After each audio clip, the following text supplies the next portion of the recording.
ഇന്നത്തെ വിഷയം irritable bowel syndrome എന്നാണ്. IBS എന്നൊക്കെ നമ്മൾ കേട്ട് കാണും.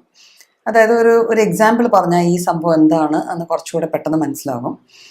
ഒരു കുട്ടി സ്കൂളിൽ പോകാൻ ഒരുങ്ങുന്ന ദിവസങ്ങളിൽ രാവിലെ ടോയ്ലറ്റിൽ പോകുന്നു, കുറച്ച് നേരം ഇരുന്നിട്ട് വീണ്ടും തിരിച്ചു വരുന്നു, വീണ്ടും കുറച്ച് കഴിയുമ്പോൾ ടോയ്ലറ്റിൽ പോകുന്നു, തിരിച്ചു വരുന്നു.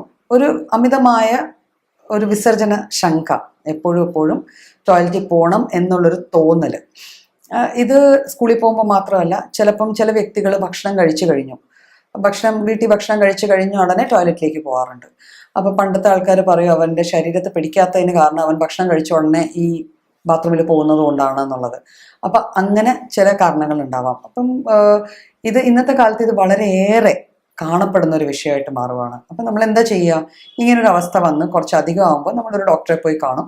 ഡോക്ടർ ആദ്യം മരുന്നുകൾ തരുമ്പോൾ ചിലപ്പോൾ ഒരു ചെറിയ വ്യത്യാസം ഉണ്ടാവും. മരുന്ന് നിർത്തി വീണ്ടും അതേ അവസ്ഥയിലേക്ക് പോകുന്നു. പിന്നെ നമ്മൾ കുറേ ഇൻവെസ്റ്റിഗേഷൻസ് ഒക്കെ ചെയ്യുന്നു. ഇൻവെസ്റ്റിഗേഷൻസ് ചെയ്ത് കഴിയുമ്പോൾ എല്ലാ ഡോക്ടർമാരും പറഞ്ഞു പ്രത്യേകിച്ച് കാര്യമൊന്നുമില്ല, ചിലപ്പോൾ ചെറിയ അൾസറുകളോ അല്ലെങ്കിൽ എന്തെങ്കിലും പുണ്ണുകളോ ബാക്ടീരിയ വളർച്ചയിലെ പ്രശ്നങ്ങളോ ഒക്കെയാണ്. ഇങ്ങനെ ചെറിയ ചെറിയ ഡയഗ്നോസിസ് പറഞ്ഞ് നമ്മളെ തിരിച്ച് വീട്ടിലേക്ക് വന്ന് വീണ്ടും മരുന്നുകളൊക്കെ നിർത്തി കഴിയുമ്പോൾ ഇതേ അവസ്ഥ വീണ്ടും വരുന്നു.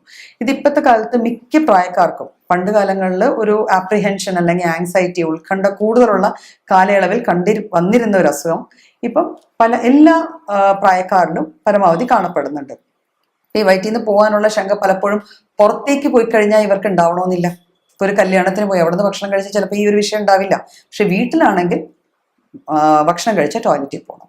അപ്പം ഇങ്ങനെ ഒരു സിൻഡ്രോം, ഇതിനെയാണ് നമ്മൾ ഇറിറ്റബിൾ ബവൽ സിൻഡ്രോം എന്ന് പറയുക. അപ്പൊ ഇത് പല തരത്തിൽ നമുക്ക് കാണപ്പെടാം. ഇപ്പൊ ഞാൻ പറഞ്ഞത് ഒരു വയറിളക്കം അല്ലെങ്കിൽ എപ്പോഴും മലവിസർജനത്തിനുള്ള ഒരു തോന്നല് എന്നുള്ള രീതി, അങ്ങനെയല്ല. ഇത് പല രീതിയിലും കാണപ്പെടാം. ഞാൻ പറഞ്ഞല്ലോ, ഇതിന് പ്രത്യേകിച്ച് ഇതുവരെ ഇപ്പം നമ്മളുടെ മെഡിക്കൽ സയൻസിൽ അസുഖങ്ങൾക്ക് കാരണങ്ങൾ പറയുന്നത് പോലെ ഇതിന് പ്രത്യേകിച്ചൊരു കാരണം ഇതുവരെ കണ്ടെത്തിയിട്ടില്ല. അപ്പൊ കാരണമില്ലാത്തത് കൊണ്ട് തന്നെ ഇതിൻ്റെ കൂടെ പല അസുഖങ്ങൾ ചിലപ്പോൾ കാരണങ്ങളായി വന്നേക്കാം. ആ അസുഖങ്ങളെ കുറിച്ച് നമുക്ക് പിന്നീട് പറയാം. അപ്പൊ ഇത് ഏതൊക്കെ തരത്തിലാണ് നമ്മളുടെ ഇടയിൽ കാണപ്പെടുന്നത്? അപ്പൊ IBS ഞാൻ പറഞ്ഞല്ലോ, ഇറിറ്റബിൾ ബവൽ സിൻഡ്രോം, ഇതിനെ വിരലി പിടിപ്പിക്കുന്ന തരത്തിലുള്ള ആമാശയത്തിലെ രോഗം എന്നാ പറയുക. ഈ രോഗം കുറെ നീണ്ടു നിൽക്കുന്ന തരത്തിലുള്ള രോഗമാണ്. അതുകൊണ്ട് തന്നെ ഇതിന്റെ ഡയഗ്നോസിസ് താമസിച്ചു പോകുന്നു. പലപ്പോഴും 1-2 ദിവസം കാണുമ്പോൾ നമ്മളത് അത്ര വലിയ കാര്യമാക്കാറില്ല. പക്ഷെ നീണ്ട ഒരു ലോങ് ടേമിലേക്ക്, ഒരു 1.5 വർഷം, 2 വർഷം, 5 വർഷത്തോളം ഈ കംപ്ലൈൻറ്റ് ഇതുപോലെ നിൽക്കുമ്പോഴാണ് നമുക്കിതൊരു അസുഖമാണ് എന്നുള്ളൊരു തോന്നൽ വരുന്നത്. ഇതിൽ IBS D എന്ന് പറയുന്നതാണ് ആദ്യത്തെ വെറൈറ്റി. അതായത് ഡയറിയ അല്ലെങ്കിൽ വയറിളക്കത്തോടു കൂടി വരുന്ന വെറൈറ്റിയാണ് നമ്മൾ IBS D എന്ന് പറയുന്നത്. ഇതിന്റെ പ്രത്യേകത പേരിൽ തന്നെ ഉണ്ട്, ഡയറിയ ആയിരിക്കും കൂടുതലും വരിക. പിന്നെ IBS C എന്ന് പറയുമ്പോൾ കോൺസ്റ്റിപ്പേഷൻ എന്ന് പറയുമ്പോൾ മലബന്ധം. അപ്പൊ എങ്ങനെയാ മലബന്ധം ഇതുമായിട്ട് ബന്ധപ്പെട്ടെന്ന് വെച്ചാൽ, സാധാരണഗതിയിൽ ഒരു വ്യക്തിക്ക് എല്ലാ ദിവസവും വയറ്റിൽ നിന്ന് പോയിക്കൊണ്ടിരിക്കുകയാണ്. പക്ഷെ പെട്ടെന്ന് ഒരു ദിവസം എന്തെങ്കിലും ഒരു കാരണം ഉണ്ടായി, ഒരു സ്ഥലം മാറ്റം ഉണ്ടായി, അല്ലെങ്കിൽ വേറൊരു വീട്ടിലേക്ക് പോയി, അവിടെ പോയപ്പോഴത്തേക്കും തിരിച്ചു വന്ന്, അല്ലെങ്കിൽ അവിടെ പോയി കഴിഞ്ഞപ്പോൾ വയറ്റിൽ നിന്ന് പോയില്ല. അത് സ്വാഭാവികം. എൻ്റെ വീട്ടിൽ പോയാലേ എനിക്ക് പറ്റുള്ളൂ എന്നുള്ളൊരു തോന്നൽ കൊണ്ടായിരിക്കാം എന്ന് നമ്മൾ വിചാരിക്കും. പക്ഷെ പിന്നെ കുറേ നാളത്തേക്ക് വയറ്റിൽ നിന്ന് പ്രോപ്പറായിട്ട് പോകാതെ അവസാനം എന്തെങ്കിലും മരുന്നുകളോ വല്ല കായം ചൂർന്നോ, അങ്ങനെ കുറേ മരുന്നുകളുണ്ടല്ലോ നമ്മുടെ മാർക്കറ്റിൽ കിട്ടുന്ന, ചില വയറിളക്കുന്ന ടാബ്ലറ്റ്സോ അങ്ങനത്തെ സപ്പോസിറ്ററീസ് വെക്കുകയോ അല്ലെങ്കിൽ മിൽക്ക് ഓഫ് മെഗ്നീഷ്യ കഴിക്കുക, ഇങ്ങനെയൊക്കെ ചെയ്ത് കഴിയുമ്പോൾ വയറ്റിൽ നിന്ന് പോകുന്നു, ഓക്കെ ആയെന്ന് വിചാരിക്കുന്നു.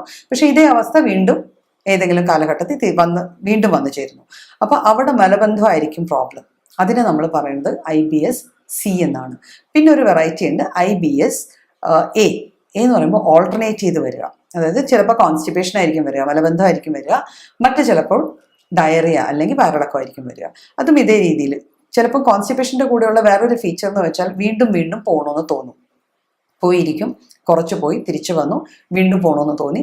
അപ്പം ഇത് ഒരു വിധത്തിൽ അല്ലെങ്കിൽ വേറൊരു വിധത്തിൽ നമ്മുടെ ജീവിതത്തിൽ വല്ലാണ്ട് ബാധിക്കും. ഇപ്പോൾ ഒരു ഓഫീസിലേക്ക് പോകാൻ ഒരുങ്ങുന്ന ആള്, അല്ലെങ്കിൽ ഒരു ചടങ്ങുകളിലേക്ക് പോകാൻ ഒരുങ്ങുന്ന ആള്, അപ്പം അങ്ങനെ ഉള്ളപ്പോഴത്തേക്കും ഒരു മനോധൈര്യം ഇച്ചിരി കുറവായ പോലെ, ഞാൻ ക്ലിയർ അല്ലല്ലോ, എനിക്ക് ഒരു ബുദ്ധിമുട്ടുണ്ടല്ലോ എന്നുള്ളൊരു തോന്നൽ ആ വ്യക്തിക്ക് വന്നു ചേരാം. പിന്നെ ഇത് കൂടാതെ ഒരു IBS P എന്ന് പറയും. P എന്ന് പറയുന്നത് പോസ്റ്റ് ഇൻഫെക്ഷൻ ആണ്.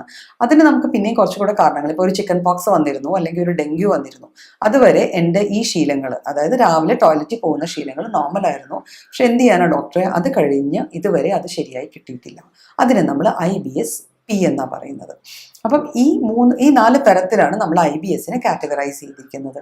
അപ്പം ഞാൻ അതിൻ്റെ ലക്ഷണങ്ങൾ ഓൾറെഡി പറഞ്ഞു കഴിഞ്ഞു. അപ്പം നമുക്ക് ഇമാജിൻ ചെയ്യാം, നമുക്ക് ഊഹിക്കാവുന്നതേ ഉള്ളൂ. അതായത് നീണ്ട കാലയളവിൽ ഇതേ രീതിയിൽ നമ്മുടെ മലവിസർജന പ്രക്രിയ ബാധിക്കപ്പെടുന്നുണ്ടെങ്കിൽ നമുക്ക് ശരീരത്തിന് പലതരം അസ്വസ്ഥതകൾ വേറെ വരാം, അല്ലേ? നമ്മൾ കഴിക്കുന്ന ഭക്ഷണം പ്രോപ്പറായിട്ട് ദഹിക്കുന്നില്ല എന്നുള്ളൊരവസ്ഥ വന്നാൽ നമുക്ക് ന്യൂട്രീഷൻ അല്ലെങ്കിൽ ഭക്ഷണത്തിൽ കുറവ് മൂലം ഉണ്ടാവുന്ന ചില അസുഖങ്ങൾ അല്ലെങ്കിൽ ചില സ്ഥിതിവിശേഷങ്ങൾ വന്നു ചേരാം. അല്ലെങ്കിൽ പിന്നെ വരാവുന്നത് ക്രോണിക് ഫെറ്റീഗ് സിൻഡ്രോം എന്ന് പറയും. അതായത് കുറേ നാളുകൾ ഇങ്ങനെ പ്രോപ്പറായിട്ട് മലവിസർജനം ആവാത്തത് കൊണ്ട് നമ്മൾ ഫുഡ് എടുക്കൽ കുറയ്ക്കും. ആ കുറയ്ക്കുന്ന മാത്രയിൽ നമ്മൾ ചെയ്യുന്ന ആക്ടിവിറ്റീസ്, നമ്മൾ ദിവസത്തിൽ എന്തെല്ലാം കാര്യങ്ങൾ ചെയ്യണം, അത് നമുക്ക് അതേ ഉഷാറോടെ അല്ലെങ്കിൽ അതേ ഉന്മേഷത്തോടെ ചെയ്യാൻ പറ്റാത്തൊരവസ്ഥ വന്ന് ചേരാം. അപ്പോൾ ക്രോണിക് ഫെറ്റീഗ് സിൻഡ്രോം വരാം. പിന്നെ ചെറിയ ചെറിയ മൈക്രോ ന്യൂട്രിയൻസിൻ്റെ ഡെഫിഷ്യൻസീസ് വരാം. നമ്മുടെ ഭക്ഷണത്തിൽ നിന്ന് കിട്ടുന്ന ചെറിയ ചെറിയ ധാതുക്കൾ അത് ചെറിയ അളവിൽ നമുക്ക് മതി, പക്ഷെ അത് കിട്ടാണ്ടായി കഴിഞ്ഞാൽ അതിൻ്റെതായ ദോഷങ്ങൾ നമ്മുടെ ശരീരത്തിനുണ്ടാവാം. ഇപ്പം മുടി കൊഴിച്ചിൽ, സ്കിന്നിൻ്റെ ഹെൽത്ത് പ്രോപ്പർ അല്ലാണ്ടാവുക, നമുക്ക് കുറേ അധികം നമ്മുടെ ബുദ്ധി അല്ലെങ്കിൽ നമ്മുടെ ചിന്താശേഷിയെ ഉപയോഗിക്കാൻ പറ്റാത്തൊരവസ്ഥ വന്നു ചേരുക.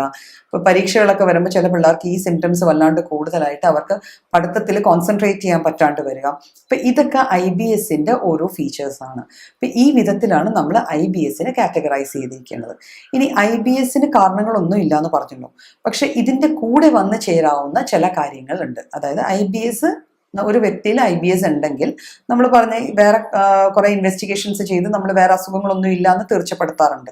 അപ്പോൾ ഈ ഇൻവെസ്റ്റിഗേഷൻസ് ചെയ്യുമ്പോൾ നമുക്ക് പലപ്പോഴും എല്ലാ കേസുകളിലല്ലെങ്കിലും ചില കേസുകളിൽ IBSൻ്റെ കൂടെ കാണപ്പെടുന്ന ചില സിംറ്റംസ് എന്ന് വെച്ചാൽ നമ്മുടെ ആമാശയത്തിലെ പുണ്ണുകളാവാം, ചെറിയ ചെറിയ പുണ്ണുകൾ, അൾസേഴ്സ് എന്ന് പറയും, അതുണ്ടെങ്കിൽ അങ്ങനെ ഉണ്ടാവാം. പിന്നെ നമ്മുടെ ശരീരത്തിൽ നമുക്ക് ഹെൽപ്ഫുൾ ആയിട്ടുള്ള കുറച്ച് ബാക്ടീരിയാസ് ഗ്രോത്ത് ഉണ്ട്. ബാക്ടീരിയാസ് നമ്മുടെ ശരീരത്തിൽ നമ്മുടെ കൂടെ തന്നെ വസിക്കുന്നുണ്ട്. അവർ നമ്മളെ ദ്രോഹിക്കാതെ നമുക്ക് വേണ്ടി ഉപകാരം ചെയ്ത് ജീവിക്കുന്ന ചെറിയ ചെറിയ മൈക്രോ ഓർഗാനിസംസ് ആണ്. അപ്പം ഇവയെ നമ്മൾ പ്രോബയോട്ടിക്സ് എന്ന് പറയും. ഇവരുടെ അളവിൽ ഗണ്യമായ കുറവോ ഗണ്യമായോ കൂടുതലോ ഉണ്ടാവാം. അത് നമ്മളെ IBSലേക്ക് നയിക്കാവുന്നതാണ്. പിന്നെ നമ്മൾ എടുക്കുന്ന ചില മരുന്നുകൾ, ചില ആൻറ്റിബയോട്ടിക്സ് അല്ലെങ്കിൽ ചില മരുന്നുകളുടെ റെഗുലർ ഉപയോഗം കൊണ്ട് നമ്മുടെ ആമാശയത്തിൻ്റെ ഇറിറ്റബിലിറ്റി, അതിൻ്റെ ഒരു ഭക്ഷണത്തിനോടുള്ള ഒരു പ്രതികരണം വേറെ ഒരു രീതിയിലായിരിക്കും. അപ്പം പലപ്പോഴും ഈ IBS പോലത്തെ സിംറ്റംസ് അതുകൊണ്ട് കാണിച്ചെന്നിരിക്കാം. പിന്നെ ഫംഗൽ ഇൻഫെക്ഷൻസ് വരാം, ബാക്ടീരിയൽ ഇൻഫെക്ഷൻസ് വരാം. അപ്പോൾ ഈ വക ഇൻഫെക്ഷൻസ് ഒക്കെ വന്നു കഴിഞ്ഞാൽ നമുക്ക് IBS പോലത്തെ ഫീച്ചേഴ്സോ സിംറ്റംസോ നമ്മുടെ ബോഡിയിൽ കാണാൻ പറ്റും. അപ്പോൾ എങ്ങനെയാണ് ഇതിനെ തരണം ചെയ്യേണ്ടത്? ഇതിന് പല കാരണങ്ങളുണ്ട്. നമ്മൾ വ്യക്തമായ ഒരു കാരണമില്ല എന്ന് പറയുന്ന അസുഖങ്ങൾക്ക് എപ്പോഴും പല സെറ്റ് ഓഫ് കാരണം, അതാണ് IBS സിൻഡ്രോം എന്ന് പറയുക. സിൻഡ്രോം എന്ന് പറയുമ്പോൾ ഒരിക്കലും ഒരു അസുഖവും ഒരു ലക്ഷണവും അല്ല, ഒരു സെറ്റ് ഓഫ് ലക്ഷണങ്ങളാണ്. അവ ഏത് വിധത്തിൽ വേണമെങ്കിലും വരാം. ഒരു സെറ്റ് ഓഫ് കാരണങ്ങളും കാണും. അതിനെ നമ്മൾ ഫാക്ടേഴ്സ് അല്ലെങ്കിൽ ഘടകങ്ങൾ എന്ന് പറയും. ഇത് വരാൻ തക്ക രീതിയിലുള്ള ഘടകങ്ങൾ. അപ്പോൾ അതിൽ വരുന്ന നമ്മുടെ ജനിതക ഘടകം ഒരു വലിയ ഘടകമാണ്. പറയാറുണ്ടല്ലോ, നമ്മുടെ പേരൻസിൽ നിന്ന് നമുക്ക് നല്ലതെല്ലാം കിട്ടിയില്ലെങ്കിലും മോശമെല്ലാം കുറച്ച് കൂടുതലായിട്ട് തന്നെ കിട്ടും. അപ്പം ജനിതക ഘടകത്തിന് ഇതിന് വലിയൊരു റോളുണ്ട്. ഇപ്പം പേരൻസിൽ ഇങ്ങനെ ഒരു അസ്വസ്ഥത അല്ലെങ്കിൽ ഒരു അസുഖം ഉണ്ടെങ്കിൽ സ്വാഭാവികമായിട്ട് കുട്ടികളിൽ അത് വന്നു ചേരാനുള്ള സാധ്യതയുണ്ട്. പിന്നെ നമുക്ക് കുട്ടിക്കാലത്ത് വന്നു പോയ രോഗങ്ങൾ, പല രോഗങ്ങളും വന്നു പോയിട്ടുണ്ടെങ്കിൽ ചില രോഗങ്ങളുടെ ഒരു പാർശ്വഫലമായ രീതിയിൽ തന്നെ നമുക്ക് ഈ IBS വന്നു ചേരാം. പിന്നെ നമ്മൾ കഴിക്കുന്ന ചില മരുന്നുകളുടെ സൈഡ് എഫക്റ്റ് ആയിട്ട് IBS വന്നു ചേരാം. ഇതൊന്നും കൂടാതെ നമ്മുടെ ചില അനുഭവങ്ങൾ, ഒരു സൈക്കോളജിക്കൽ ഫാക്ടർ IBSന് വളരെയേറെ പ്രാധാന്യത്തോടെ നമ്മൾ കണക്കാക്കേണ്ടതാണ്. നമ്മൾ കാണുന്ന മിക്ക കേസുകളിലും അങ്ങനെ ഒരു ഫാക്ടർ കാണപ്പെടാറുമുണ്ട്. അപ്പോൾ അതൊരു നല്ല അനുഭവം ആവാം, ഒരു തിക്ത അനുഭവം ആവാം, അല്ലെങ്കിൽ ഒരു പേടിപ്പിക്കത്തക്ക അനുഭവം ആവാം. അപ്പം ഇങ്ങനത്തെ അനുഭവങ്ങൾ വന്നു ചേർന്നാൽ പലപ്പോഴും അതിൻ്റെ മറവിൽ നമുക്ക് IBS പോലത്തെ സിംറ്റംസ് ഡെവലപ്പ് ചെയ്യാനുള്ള ചാൻസസ് ഉണ്ട്. അപ്പം ഇതിനെ നമുക്ക് തടയാനായിട്ട് നമുക്ക് എന്തൊക്കെ ചെയ്യാൻ പറ്റും? നമുക്ക് ലക്ഷണങ്ങൾക്കൊത്തേ ഈ അസുഖങ്ങളെ കൈകാര്യം ചെയ്യാൻ പറ്റില്ല. ഇപ്പം ഒരു അസുഖത്തിന് ഇന്ന മരുന്ന് എന്ന് പറയുന്ന ഒരു വൈദ്യശാസ്ത്രത്തെക്കാളും കൂടുതൽ ലക്ഷണങ്ങളെ നോക്കി മരുന്നുകൾ പ്രിസ്ക്രൈബ് ചെയ്യുന്ന വൈദ്യശാസ്ത്രം, അതായത് ഹോമിയോപ്പതി പോലത്തെയുള്ള ശാസ്ത്രങ്ങൾക്ക് ഇതിനെ കൈകാര്യം ചെയ്യാൻ കുറച്ചുകൂടെ എളുപ്പത്തിൽ പറ്റും. ബിക്കോസ് അതിൻ്റെ ഇതിൽ പ്രസൻറ്റേഷൻ ഒരിക്കലും IBSൽ കാണിക്കുന്ന ലക്ഷണങ്ങൾ എപ്പോഴും എല്ലാവർക്കും ഒരേപോലെയല്ല. ഓരോ വ്യക്തിയിൽ കാണുന്ന ലക്ഷണങ്ങളുടെ ബേസിസിൽ, അതിൻ്റെ ആധാരത്തിൽ നമ്മൾ മരുന്നുകൾ കൊടുത്തു കഴിഞ്ഞാൽ നമുക്ക് IBS കുറേയേറെ ട്രീറ്റ് ചെയ്യാൻ പറ്റും. ഇത് കൂടാതെ മെഡിറ്റേഷൻ, യോഗ, പിന്നെ CBT എന്ന് പറയും, കോഗ്നിറ്റീവ് ബിഹേവിയറൽ തെറാപ്പി. അതായത് ചിലപ്പം ജീവിതത്തിലെ ചില അനുഭവങ്ങളായിരിക്കാം അവരിൽ ഇതുപോലത്തെ സിംറ്റംസ് ആദ്യമായിട്ട് ഉണ്ടാക്കിയിട്ടുള്ളത്. ആ അനുഭവങ്ങൾ അവർ ഓർത്തിരിക്കണമെന്നില്ല. പക്ഷെ അത് വീണ്ടും വീണ്ടും പല രീതിയിൽ അവരിൽ റിഫ്ലക്ട് ചെയ്യുന്നുണ്ടായിരിക്കും. അപ്പോൾ CBT പോലത്തെ തെറാപ്പീസ് യൂസ് ചെയ്തിട്ട് നമ്മൾ സൈക്കോളജിക്കൽ അപ്രോച്ചാണ് അതിൽ കാണിക്കുന്നത്. ആ ഒരു അപ്രോച്ച് വഴി നമുക്ക് IBSന് ഒരു പരിധിവരെ മാനേജ് ചെയ്യാൻ പറ്റും. IBSന്റെ മാനേജ്മെന്റ് എന്ന് പറയുമ്പോൾ മരുന്നുകൾ മാത്രം, CBT മാത്രം, യോഗ മാത്രം, മെഡിറ്റേഷൻ മാത്രം അങ്ങനെയല്ല. ഇവയെല്ലാം കൂടെ ഹോളിസ്റ്റിക് ആയിട്ട് ഉപയോഗിച്ചിട്ട് വേണം നമ്മൾ ഇതേ ട്രീറ്റ് ചെയ്യാനായിട്ട്. പിന്നെ ഭക്ഷണത്തിലും ഗണ്യമായ മാറ്റങ്ങൾ വരുത്തേണ്ടിയിരിക്കുന്നു. അതായത് നമ്മൾ പ്രോസസ്ഡ് ഫുഡിന്റെ അളവ് പരമാവധി കുറയ്ക്കേണ്ടതാണ്. ഫൈബേഴ്സ്, നല്ല ഫൈബേഴ്സ് നമ്മുടെ ബോഡിയിൽ വേണം, ഫുഡിൽ വേണം, അത് കഴിക്കേണ്ടതാണ്. അപ്പം നമ്മുടെ ഇൻറ്റസ്റ്റൈൻസിന്റെ, അതായത് ആമാശയത്തിന്റെ മോട്ടിലിറ്റി കുറച്ചുകൂടെ ഇംപ്രൂവ് ചെയ്യപ്പെടും. പിന്നെ പ്രോബയോട്ടിക് ഫുഡ് എന്നും പറഞ്ഞ് നമുക്കൊരു കാറ്റഗറി ഓഫ് ഫുഡ് നമ്മളിപ്പം കേൾക്കുകയും കാണുകയും ചെയ്യുന്നുണ്ട്. അതിൽ ഏറ്റവും മെയിനായിട്ട് നമുക്കൊക്കെ സുലഭമായി കിട്ടുന്ന തൈര്, വല്ലാണ്ട് പുളിപ്പിക്കാത്ത തൈര്, ചീസ്, പിന്നെ പഴങ്ങളിൽ നമ്മുടെ വാഴപ്പഴം ഏറ്റവും കൂടുതലായിട്ട് കാണപ്പെടുന്നത് വാഴപ്പഴത്തിലാണ്. വാഴപ്പഴം, പിന്നെ തണ്ണിമത്തൻ, പപ്പായ, ഈ വക പഴങ്ങളിലൊക്കെ നമുക്ക് പ്രോബയോട്ടിക്സ് വളരെയേറെ, ഗ്രീൻ ടീ, ഇതിലൊക്കെ പ്രോബയോട്ടിക്സും ആൻറ്റി ഓക്സിഡൻസും കുറേയേറെ ഉണ്ട്. അപ്പം ഈ തരത്തിലുള്ള ഭക്ഷണങ്ങൾ ക്രമീകരിച്ച് നമ്മുടെ ഫുഡിൽ ഇൻക്ലൂഡ് ചെയ്യുക. ഓട്സ്, അവല്. ഇപ്പൊ ഓട്സ് എന്ന് പറയുമ്പോൾ എല്ലാവർക്കും ഭയങ്കര എന്തോ അതൊരു ഡയറ്റിന്റെ ഭാഗമായിട്ട് മാത്രം കഴിക്കേണ്ട സാധനമാണെന്നൊരു തോന്നൽ വരുന്നുണ്ട്. ഓട്സ് ശരിക്കും പറഞ്ഞാൽ ഒരു ധാന്യത്തിന്റെ അവൽ രൂപം, നമ്മൾ നെല്ലിന്റെ അവലാക്കി എടുക്കുന്നത് പോലെ അവിനസാറ്റ് എന്നും പറഞ്ഞ ഒരു ധാന്യത്തിന്റെ അവൽ രൂപം മാത്രമാണ്. അപ്പോൾ ഓട്സ്, അവൽ എങ്ങനെ ഉപയോഗിക്കുന്നോ അങ്ങനെ തന്നെ നമുക്ക് ഓട്സ് ഉപയോഗിക്കാം. ഓട്സ് പോലെ തന്നെ അവലിനെ ഉപയോഗിക്കാം. അവലിന് ഓട്സും അവലും ഒരേ ന്യൂട്രീഷണൽ വാല്യൂ ഉള്ള ഫുഡ് ഐറ്റംസ് ആണ്.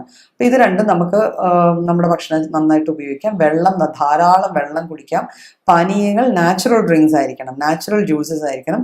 ഫ്രൂട്ട് ജ്യൂസസ് അല്ല അവിടെ ഉദ്ദേശിക്കുന്നത് നമ്മുടെ ഇളനീര്, പിന്നെ നാരങ്ങ വെള്ളം, ആ രീതിയിലുള്ള പാനീയങ്ങൾ. നമുക്ക് ഫ്രൂട്ട്സ് എപ്പോഴും ചവച്ചരച്ച് തന്നെ കഴിക്കേണ്ടതാണ്. ഫ്രൂട്ട്സ് ചവച്ചരച്ച് കഴിക്കേണ്ടാത്തത് കുട്ടികളും പ്രായമായ ആൾക്കാരും മാത്രമാണ്. കുഞ്ഞു കുട്ടികളും പ്രായമായ ആൾക്കാരും. ബാക്കി എല്ലാവരും സാധാരണഗതിയിൽ നേച്ചറിൽ നിന്ന് എങ്ങനെയാണ് കിട്ടുന്നത് അങ്ങനെ തന്നെ കഴിക്കുക. പ്രോസസ്സ് ചെയ്യാതെ കഴിക്കുക. ഡയറക്റ്റ് ഷുഗറിൻ്റെ ഉപയോഗം കുറയ്ക്കുക. ആൽക്കഹോൾ, നമ്മുടെ ഭക്ഷണത്തിൽ കൂട്ടുന്ന ആൽക്കഹോളിൻ്റെ അളവ് കുറയ്ക്കുക. ഈ വിധത്തിലുള്ള ഭക്ഷണ ക്രമീകരണവും കൂടെ ചേർത്ത് കഴിഞ്ഞാൽ നമുക്ക് IBS അത്യാവശ്യം നന്നായിട്ട് ഹാൻഡിൽ ചെയ്ത് പോകാവുന്നതേ ഉള്ളൂ.